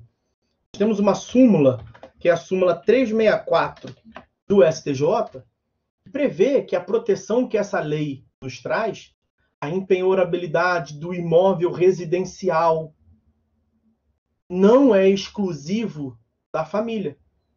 Ele vai abranger o solteiro, a pessoa separada e o viúvo. Veja, imagina então, o executado é um solteiro. Não tem pai, não tem mãe, não tem tio, não tem tia, não tem nada. Ninguém. Ele não tem família. Não tem ninguém. E ele tem uma casinha que ele mora, ali que ele sobrevive. O credor, então, vai conseguir botar ele embaixo da ponte? Se literalmente a proteção fosse do bem de família, o cara não tem família, então será que o sentido é esse? Não. Então, é esse tipo de coisa que nós temos que tratar. A súmula 364 já dá uma maciada na carne. Prevê isso. Tem várias considerações que é importante eu trazer aqui para os senhores, sem a pretensão de esgotar e ver tudo. Um outro ponto que é firme, eu mencionei isso aqui é a renúncia. A renúncia é vedada. Lá na empenhorabilidade, quando comecei a tratar da empenhorabilidade, eu disse que tinha uma divergência no STJ quanto a renúncia da empenhorabilidade. Mas a empenhorabilidade, lato sensu. Aqui, no bem de família, não tem discussão. É proibido a renúncia ao bem de família. Uma outra questão importante, antes de trazer o dispositivo mais importante, um outro dado relevante é que o valor do imóvel é irrelevante. A jurisprudência do STJ é firme no sentido de que o valor do imóvel, por si só, ele é irrelevante. Uma outra jurisprudência firme é no sentido de que o imóvel, se ele tiver desocupado, ainda que seja o único, não é protegido,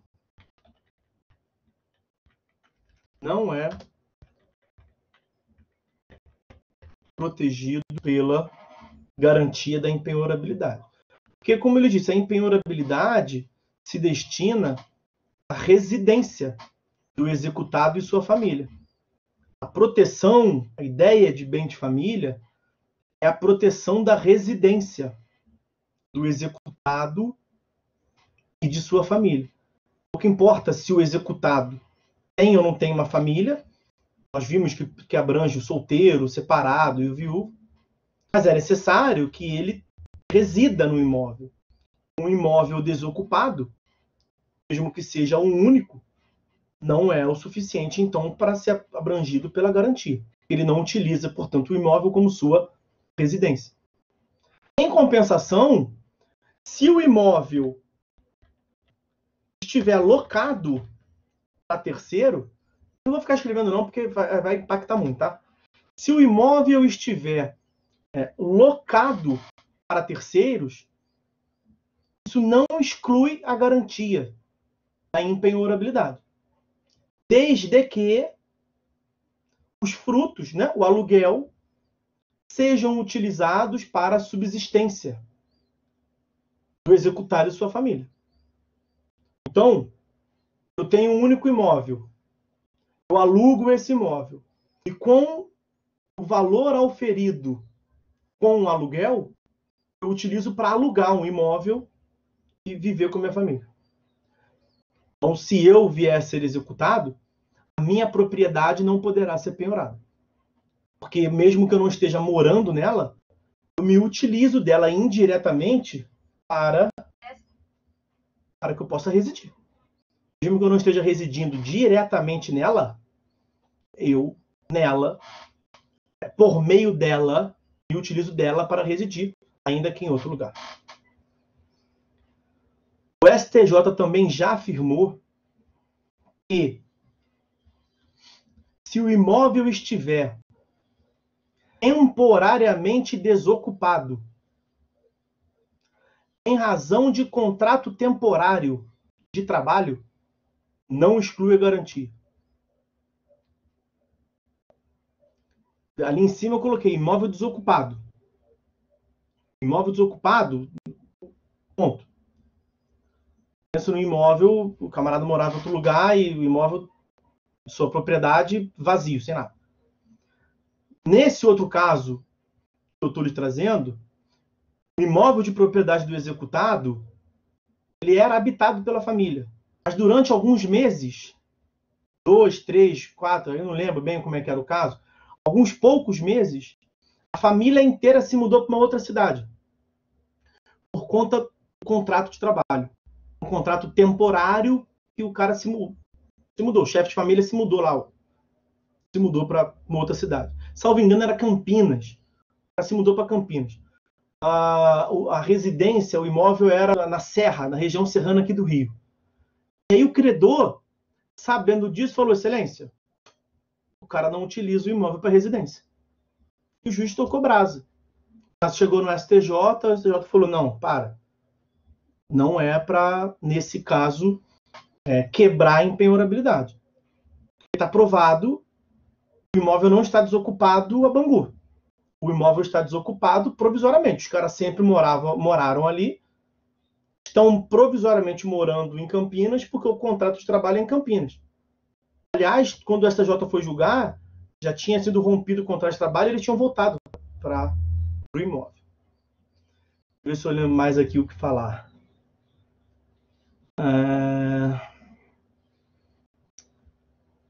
Eu falei da locação, né? Essa da locação, essa da locação que você pode, que o valor auferido pela locação você utiliza para uma outra alocação de um outro imóvel, está na súmula 486 do STJ. Súmula 486 do STJ. O STJ já afirmou também que é possível a penhorabilidade, ou seja, quebrar a empenhorabilidade, excepcionalizar, é possível a penhora de uma parte que seja comercial, da parte comercial de um imóvel. Você imagina, o imóvel que a princípio é residencial e o cara monta uma tendinha, um mercadinho. O STJ admitiu a penhora do mercadinho, que ali não era a residência do executado. Deixa eu ver o que mais tem para falar.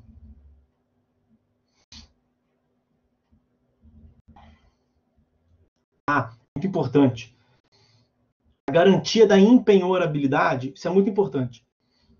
A garantia da empenhorabilidade abrange a fase de aquisição do imóvel.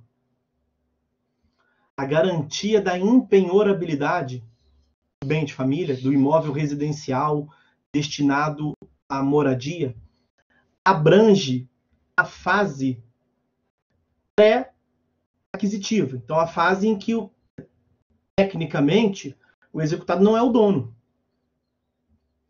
O caso clássico, alienação fiduciária em garantia. O cara mora no imóvel, o imóvel tem alienação para o banco. Alienado fiduciariamente para o banco. Essa fase em que a propriedade resolúvel a propriedade não é completa do executado, está abrangida pela garantia da empenhorabilidade. Não pode nem o credor, nem o banco pretender agredir por conta. O banco pode pegar a casa por uma dívida do contrato de empréstimo mútuo ali do financiamento. Mas não pode por uma subrogação, não pode por uma dívida alheia pegar a casa. Tá? Então, a empenhorabilidade, a garantia da empenhorabilidade abrange a fase de aquisição do imóvel. O que eu vou lembrando aqui. Um outro dado muito importante. Não é um requisito necessário para a aplicação da empenhorabilidade do bem de família. O STJ não exige que o executado é quem vai se beneficiar, portanto, da garantia, que o executado comprove que é um único imóvel. É porque seria Primeiro, que a lei trabalha com a hipótese. Primeiro, a lei trabalha com a hipótese do executado ter mais de um imóvel. Segundo, a exigência de comprovar que é o único imóvel seria uma prova diabólica. E como é que você comprova que é o seu único imóvel? Juntando certidão de todos os cartórios de imóveis do Brasil inteiro. Como é que você vai fazer isso? Não tem como. Então, a STJ já afirmou em vários julgados que não é requisito para aplicação da empenhorabilidade do bem de família a comprovação que é o único imóvel.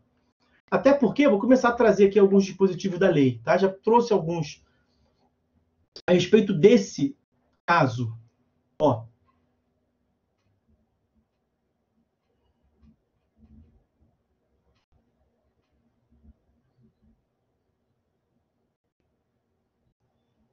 olha aqui.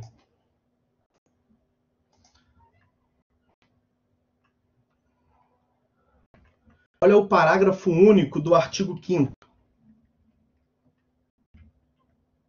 Comecei pela última disposição do código. Do código, não. Dessa lei. Artigo 5º, parágrafo único. Vou botar só assim, porque toda hora eu ficar escrevendo lei 8.009 vai ficar ruim. Olha, na hipótese de o casal ou a entidade familiar ser possuidor de vários imóveis utilizados como residência, o marco central é você ser utilizado como residência. A impenhorabilidade recairá sobre o de menor valor, salvo se outro tiver sido registrado para esse fim no registro de imóveis. Um momentinho só, Marcela, deixa eu concluir aqui. Para esse fim, no registro de imóveis e na forma do artigo 70 do Código Civil. Esqueça esse artigo 70 do Código Civil, porque não é mais esse Código Civil, era o Código Civil de 16. Essa lei é uma lei antiga. Então, esse dispositivo, ele é o artigo 1711. Ele é, não, é do artigo 1711 a 1727 do Código Civil. A previsão do bem de família convencional. A Lei 8.009 de 90, ela trata do bem de família legal. O Código Civil prevê o bem de família convencional. É possível se instituir o bem de família convencional. O bem de família convencional previsto no Código Civil depende de um ato voluntário da parte que deve ser registrado na matrícula do imóvel no RGI competente. Então, vejam, olha o que prevê o parágrafo único. O meu caso, por exemplo, os senhores sabem que eu fico entre Rio de Janeiro e Friburgo. Eu posso utilizar 2 imóveis para fim de moradia. É possível afirmar, é plenamente possível afirmar, que eu utilizo o imóvel do Rio de Janeiro como moradia e o imóvel de Friburgo como moradia. Numa eventual execução, eu poderia alegar os 2. Vamos supor que o meu imóvel do Rio de Janeiro valha R$200 mil. Meu imóvel de Friburgo vale R$500 mil. Qual que vai ser utilizado como bem de família legal? Artigo 5º, parágrafo único, do Rio de Janeiro. O que a lei vai proteger, em sendo demonstrado que eu tenho 2, utilizo os 2, um grande empresário, um professor que vive se deslocando, para utiliza 2 como moradia. A lei protege o de menor valor. Agora, é possível a parte pretender proteger outro que não de menor valor? É possível. Só que não é uma proteção automática. Aí ele tem que instituir essa garantia, um bem de família voluntário, no registro de imóvel. Se eu fizer isso, se eu averbar no registro de imóvel, aí inverte a garantia. Por isso que tem a ressalva, salvo se tiver outro registrado. Se eu averbar a garantia no outro imóvel, aí você inverte a proteção. Aí vai ter que ver os requisitos lá do Código Civil.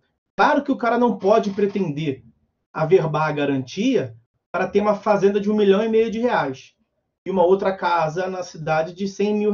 Ele quer proteger a fazenda. Aí não tem graça, né? Então ele não pode proteger como bem de família voluntário o patrimônio, mais de metade do patrimônio. Parece que aí seria uma lesão muito grande aos credores. Né? Tem os requisitos lá, preenchendo os requisitos, você pode instituir um outro imóvel, não necessariamente o de menor valor. Eu vejo como é que a lei não prende a um único imóvel. E a jurisprudência do STJ, como eu lhes disse, né, ela abre também. Ela não exige esse requisito de único imóvel, até porque seria uma prova diabólica. Agora deixa eu ver o que a Marcela nos trouxe. Qual o nome da certidão que se pede no cartório para levantar todos os imóveis? Oi, professor. Posso explicar aqui? Tudo bem? Boa tarde. Bom, claro. Boa tarde. Não, é porque quando eu achei até melhor abrir o microfone, porque quando você estava explicando, a pessoa teria que pegar certidões de todos os cartórios do Rio, do Brasil inteiro. Aí eu fiquei com uma dúvida. Existe uma certidão que eu vá lá no cartório da minha cidade, por exemplo, e fale assim, olha só, o que está no meu nome? Eu consigo fazer esse levantamento? Se tem alguma coisa aqui em Pati do Alferes. Vou no cartório de Pati e vejo lá o que está no meu nome. Existe esse levantamento e o cartório aponta ou eu que tenho que apresentar a certidão de tudo que está no meu nome? É isso que eu fiquei na dúvida. Obrigada. Você tem que correr a certidão nos cartórios. Cada município ele é dividido em circunscrições, né? No Rio de Janeiro, se não me engano, são 8. Não, são 12. São 12 circunscrições. Há um projeto, inclusive do CNJ, de unificar isso, de informatizar.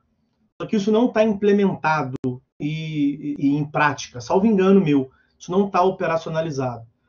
Então, em tese, você tem que... A imensa maioria dos cartórios ainda é no livro, na base do livro. O cara tem que ir lá consultar.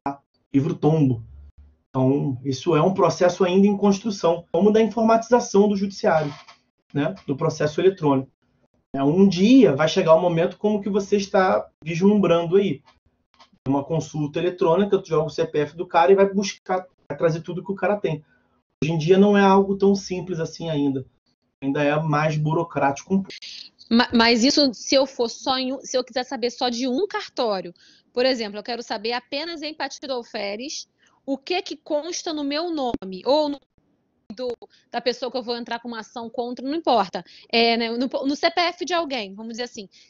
Se eu for lá no cartório de Pati do Alferes e falar assim, olha, tem algum imóvel no nome de XYZ, CPF tal, ou se eu não puder perguntar de terceiros, eu perguntar o meu, tem alguma coisa no meu nome? Isso é possível? Ele faz um levantamento de tudo que consta no meu nome, porque eu fico pensando no inventário, né? A pessoa faleceu. Tá fugindo um pouco de bem de família para inventário, mas é porque eu fico pensando nisso. Como que eu vou descobrir que bens que aquela pessoa deixou se ela faleceu?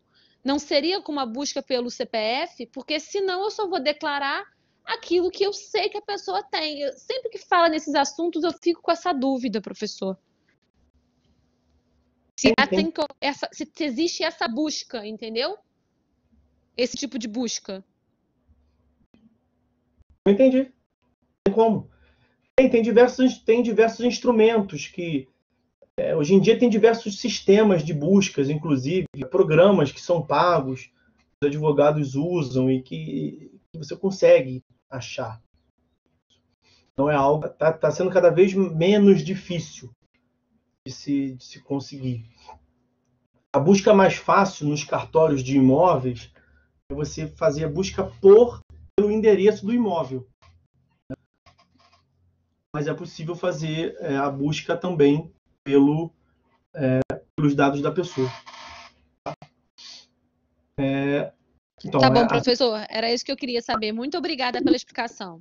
Estava com essa dúvida se era possível ou não esse outro formato de pesquisa. Muito obrigada. Nada. A Elizabeth está falando.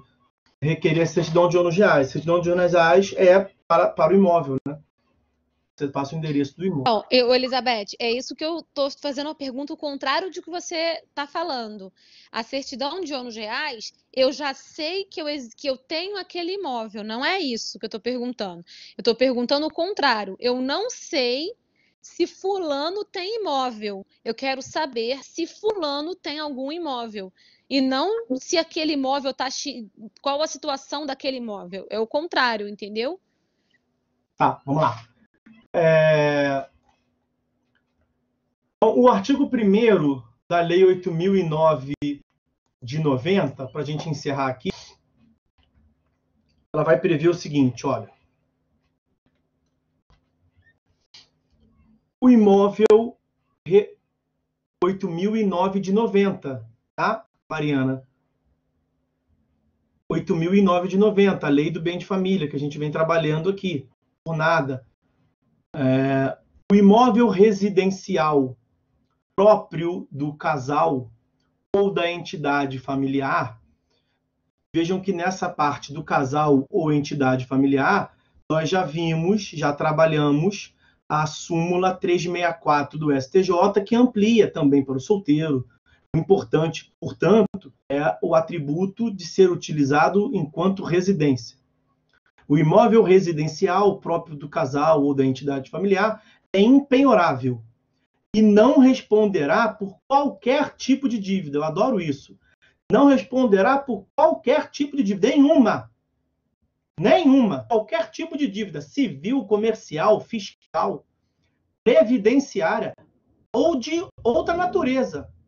Contraída pelos cônjuges ou pelos pais ou filhos, que sejam seus proprietários, ou nele residam.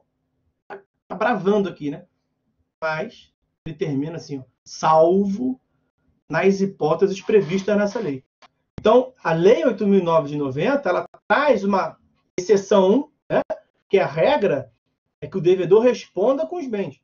A impenhorabilidade, eu recordo aos senhores, já é uma exceção. E aí ele traz a exceção da exceção, que é a quebra da impenhorabilidade. Isso os senhores vão encontrar no parágrafo, no artigo 3º, me perdoem. Artigo 3º. A impenhorabilidade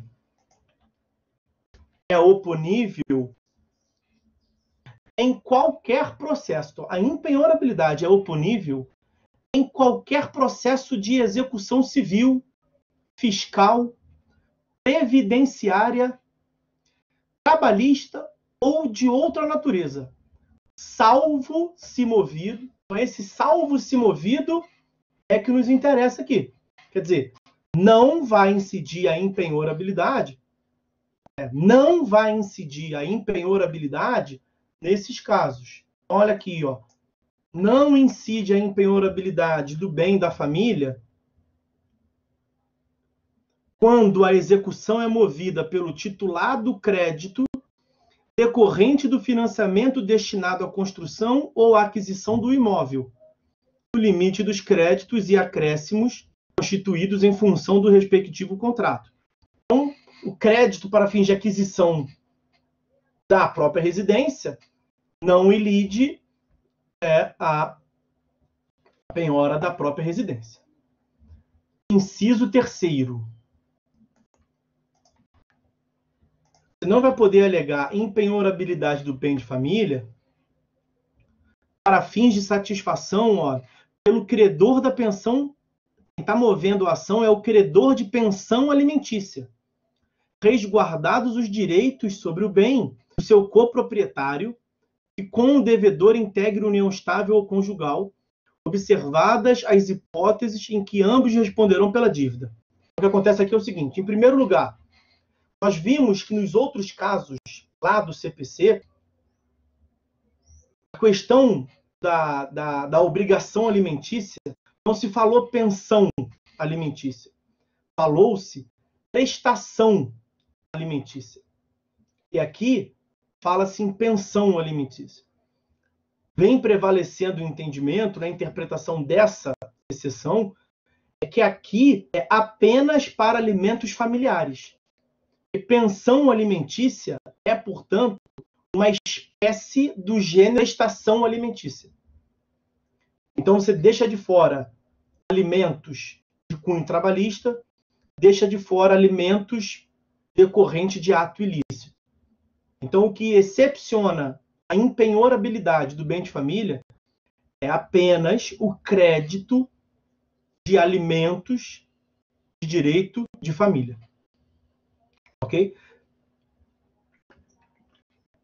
Inciso 4. Você não vai opor a impenhorabilidade na ação em que se cobra impostos, na cobrança de impostos predial ou territorial, taxas e contribuições devidas em função do imóvel familiar. Então, é aqui que você pega a penhora por dívida de IPTU, a penhora de imóvel familiar residencial, dívida de condomínio. Mas aí, vejam, tem decisão do STJ, olha que coisa doida, tem decisão do STJ que da lavra do atual presidente do STF, na época do Fux, ele era do STJ, e deu uma interpretação restritiva àquele termo contribuições ali. E contribuições não abrangeria contribuição de melhoria. Contribuições não abrangeria contribuições de melhoria. Então, interpretação restritiva àquele termo contribuição. E que uma outra linha de entendimento do STJ é que a contribuição em associação de moradores, contribuição, taxa paga em associação de moradores, não justifica também a quebra da impenhorabilidade. Porque contribuição paga em uma associação de moradores não se compara a uma taxa condominial, não é uma obrigação tida como próprio terreno, portanto.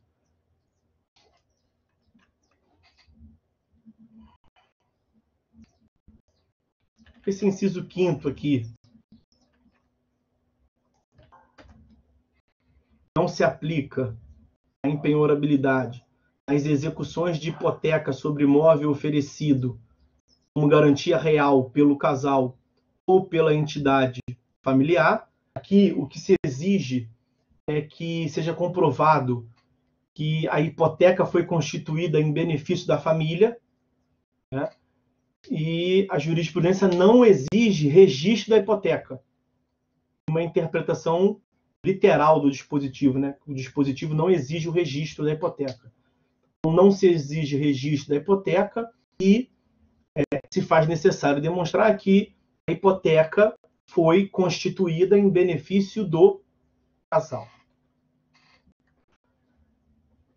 Inciso 6º. Está acabando, tá? A impenhorabilidade não tem vez por ter sido adquirido, quando o imóvel foi adquirido com produto de crime ou para execução de sentença penal condenatória a ressarcimento, indenização ou perdimento de bens. Há aqui uma controvérsia no STJ a respeito da necessidade para aplicação, para a quebra da impenhorabilidade, a necessidade de uma sentença penal condenatória prévia. Tem decisão que exige que já tenha transitado em julgado de sentença penal condenatória, que o dispositivo fala sentença penal condenatória a ressarcimento, e tem decisões do STJ no sentido de que não precisa. O dispositivo fala crime. Cometimento de crime não precisaria sentença penal condenatória. Tem os dois sentidos. Me parece um absurdo, me parece que o mais correto seria sentença penal condenatória. Esse aqui é muito doido, cara. Esse aqui é muito doido. Inciso 7º, que a respeito e a propósito é o último. Acabando. Você não vai aplicar a impenhorabilidade por obrigação decorrente de fiança concedida em contrato de locação. Fiança concedida em contrato de locação. Vejam bem, a impenhorabilidade do bem de família não pode ser oponível, não vai proteger o fiador, porque ele se comprometeu, uma dívida que não é dele. Ele afiançou. A impenhorabilidade não protege o fiador, mas protege o inquilino, protege o locatário.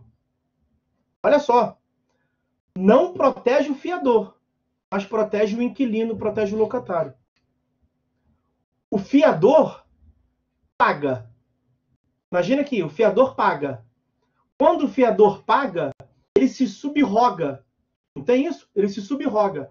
Ele pode cobrar o que ele pagou do inquilino.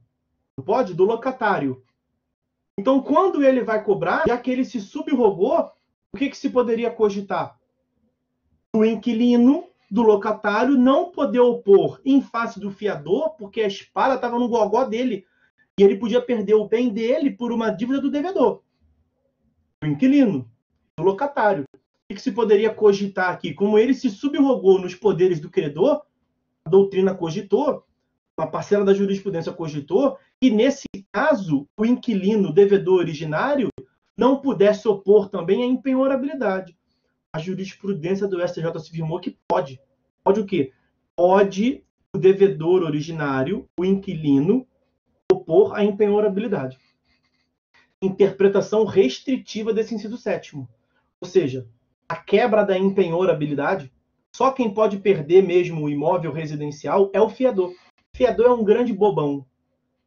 Bota o nome ali, que promete pagar em nome de outrem. O fiador não deve nada para ninguém e paga. Ok? Que é isso, senhores. É isso. Estamos ficando por aqui, meus amigos. Estamos ficando por aqui. Não vamos nos esquecer que é um sábado. A gente começa o próximo encontro tratando das alienações fraudulentas e as defesas do executado para mandar brasa. Galera, um abraço aí. São 4 horas em ponto. Não tem como começar um outro tema agora. A penhorabilidade é assim mesmo. Sempre leva uma aula inteira. Beleza. Show de bola, pessoal. Fiquem todos com Deus, tá? Um bom resto de final de semana. Por nada, Marcela. Que isso? Um beijão para você, um beijão para todos. Amanda, Luiz, Adriano, um beijo para todos, um abraço, um bom feriado, uma boa semana e até segunda-feira que vem. Galera, fiquem com Deus. Vou encerrar a gravação aqui. Vou encerrar a